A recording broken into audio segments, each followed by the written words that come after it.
Man, he does look pretty cool, but you guys ready to ride yet? It's been a long time coming. They ain't come from my crop.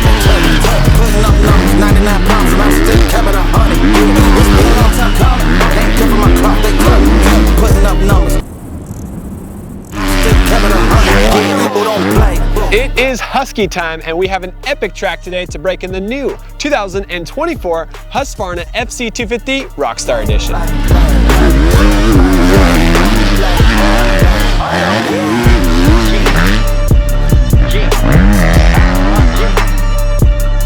This bike is a preview of what's to come on the 2025 Husqvarna FC250. It's got a new frame, new linkage, and a new connectivity unit that makes this thing ultra trick to work with on your phone. Let's dive into all the details today.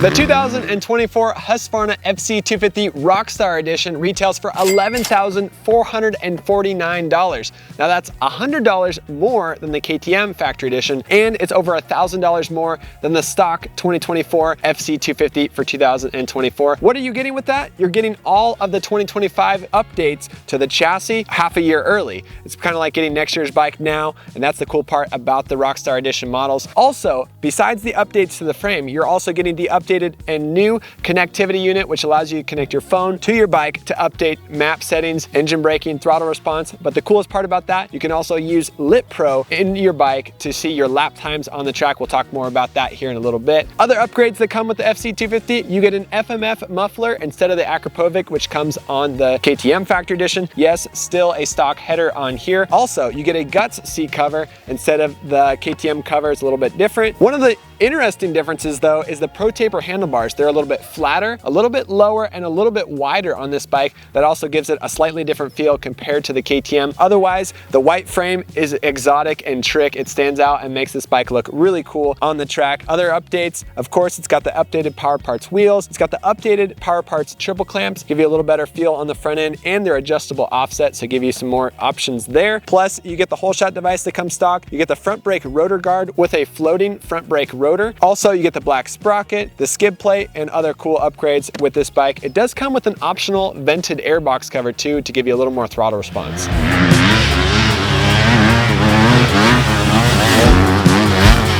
I'm getting tired of watching videos of myself ride, so we had to call our most stylish test rider, Ezra Lewis, to ride this bike today. We gave him some white gear to match the white plastics and the white frame. Ezra looked sick on this FC250 today.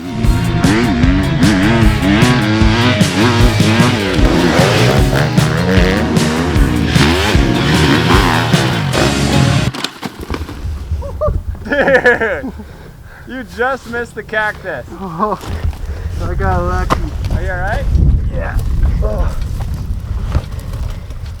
That was crazy. I went for the tire. You almost hit the tire. I missed the cactus and the tire. Hopefully the bike's alright. I'm fine. I forgot about the gear.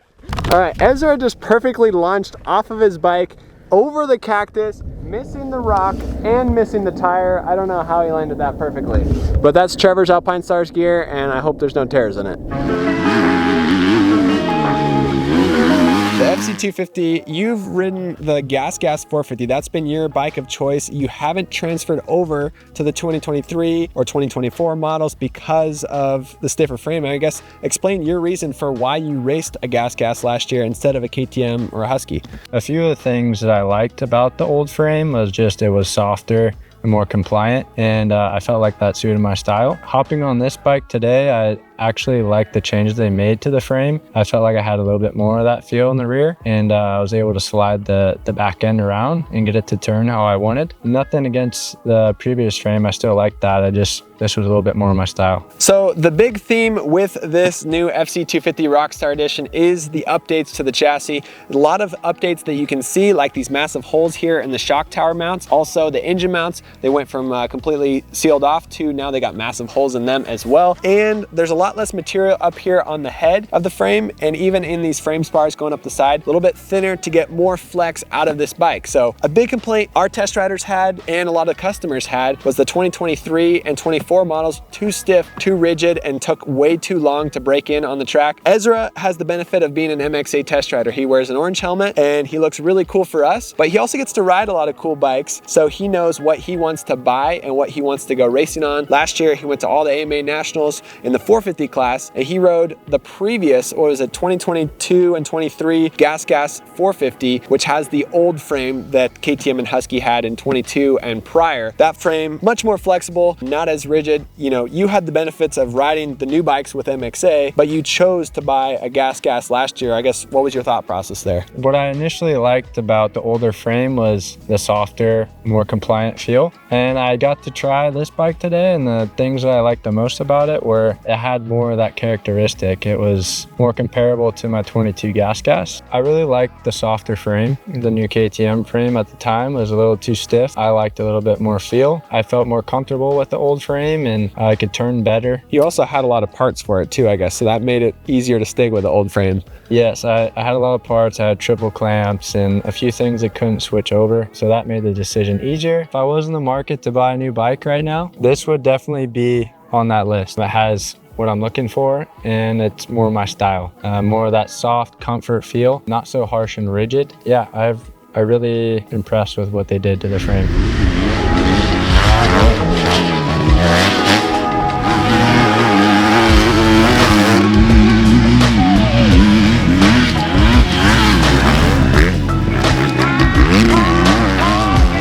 So big difference between the Husqvarna and the KTM. I rode the KTM Factory Edition. He rode the Husqvarna Rockstar Edition today. Airbox, we always talk about it. It makes a big difference. Right in here, this is closed off on the FC250. On the KTM, you can see all the way through it, and you got a lot more air flowing into the airbox through the intake right over here. Imagine you're breathing heavy and you're on the treadmill and somebody closed your mouth so you could only breathe out of half of it. Less air going in makes it harder to produce, harder for the engine to work, harder for your heart to pump. Same thing with dirt bikes. Closing off the airbox will mute that power. On the dyno, surprisingly, the FC250 usually dynos better than the KTM, but the airbox, it makes a difference on the crack of the throttle, especially here and other tracks. When you open up the airbox, you add more air in there, there's more throttle response, more excitement. They do come with optional airbox covers, so they open it up even more on this FC250. But I had Ezra ride it back to back, I rode it back to back, and we brought out another bike. We brought out a Yamaha YZ250F. It is modded, it has a Vortex ECU, it has a different twin air filter, and also a different airbox modded by Twisted Development. So it's not really a stock Yamaha 250F,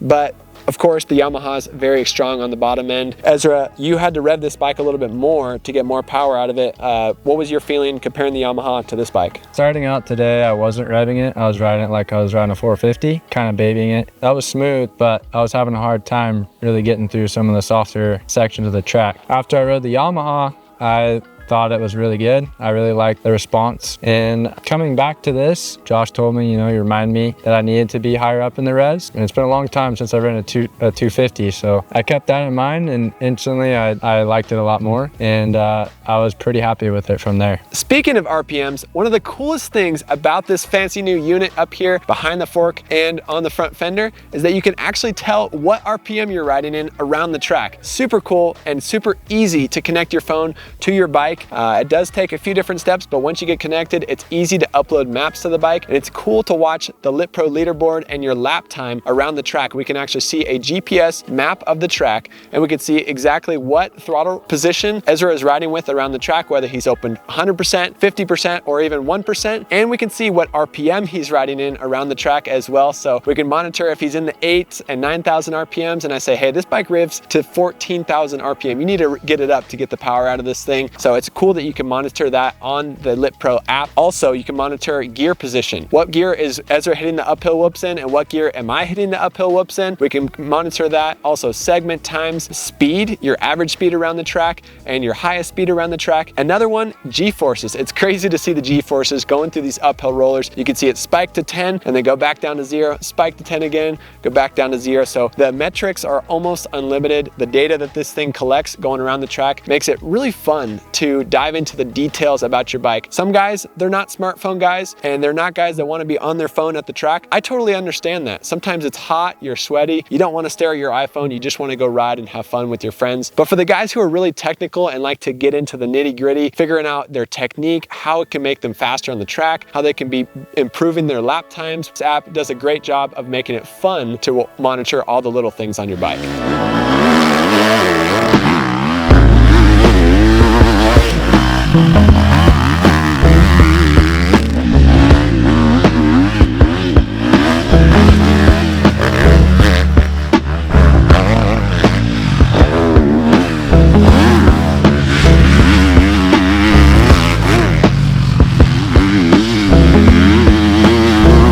When you buy a new Rockstar Edition, you will get 4 weeks free trial with the LitPro rider features. Now, you can connect your smartphone to your bike and have access to all of the advanced and premium features for 4 weeks. After that though, you do have to pay. It's $69 for a full year, or it is $8.99 for a month to access all of the features like I just mentioned, where you can dive into the details on your lap times and all the analytics that come with it. But if you don't want to pay that extra fee for the year, you can still connect your phone to your bike to manage throttle response, engine braking, traction control, launch control, even quick shift. You can adjust how sensitive the quick shift is on this new FC250. All of those things you'll be able to manage for free with your Rockstar Edition. Another big question about the Rockstar Edition, it does not have the standard Husqvarna FC250 suspension. It is the same exact suspension that comes on the KTM and Gas Factory Edition models for the 250Fs. The standard 2024 Husqvarna FC250, it has shortened forks. It also has a shortened shock with a different linkage on it to lower the seat height 1 inch lower to the ground. It makes it softer on the track, but also easier to dip in and out of corners. It's something that we really like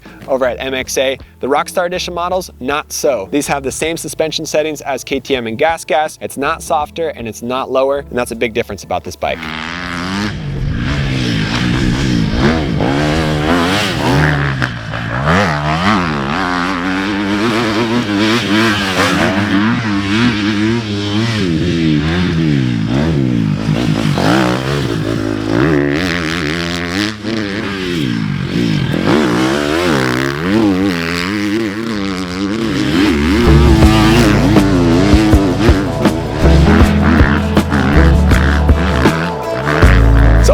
We had a ton of fun on this FC250 Rockstar Edition today. We did talk a little more in depth on our KTM 250 SXF Factory Edition video. You can check out that on our YouTube channel and our website. Have fun to have Ezra Lewis back on the bike and fun to ride this FC250. I really like this white frame. I wish all the Huskies came with white frames. Thank you guys for watching this video. For more on this bike and other models, check out our YouTube channel. Subscribe to our YouTube channel. Also subscribe to the magazine. Get it shipped to your front door every month so you can stay up to date with everything that MXA is up to. Thanks for watching this video. See you in the next one.